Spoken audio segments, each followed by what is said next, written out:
पूरी? हाँ तकरीबन। नमाज पढ़ते हो ईद की अल्हम्दुलिल्लाह। हर साल? जी। माशाल्लाह। कितनी रकातें होती किसकी? ईद की नमाज? गिनी नहीं, वो पढ़ रहा होता है, हम खड़े होते हैं।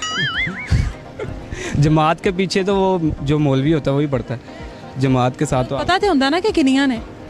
नहीं गई, फोकस नहीं किया कभी उस पर। फोकस ही नहीं किया, सारा ध्यान कपड़े जुती थे। नहीं, अब आपने बता दिया तो अब करेंगे इंशाल्लाह। देख तकबीरें कितनी होती हैं, उस पर फोकस किया कभी? किस पे? नमाज में कितनी तकबीरें होती हैं? नहीं। सोच लो, थोड़ा सोच लो, पिछली ईद का याद कर लो, शायद याद आ जाए। नहीं मुझे नहीं याद, मैंने कभी नोट ही नहीं किया उसमें कितनी होती। हाँ दूसरी जो फ़र्ज़ है नमाज 5 वक्त की वो तो पता है, उनका पूछ लें वो बता देता हूँ। बाकी ईशा में कितनी होती है? 4 रकात। ईशा की 4 रकात होती है? कितने होते हैं? ईशा नमाज की 4 रकातें होती हैं? हाँ। वाह भाई, तो जी अब इसके बाद मेरी तो हो गई है बस। ईशा नमाज दी 4 रकाता, मतलब फिर छड्डन दा तो कोई तुक ही नहीं बनता। क्या बात है भी मुसलमानों, सर सर सर।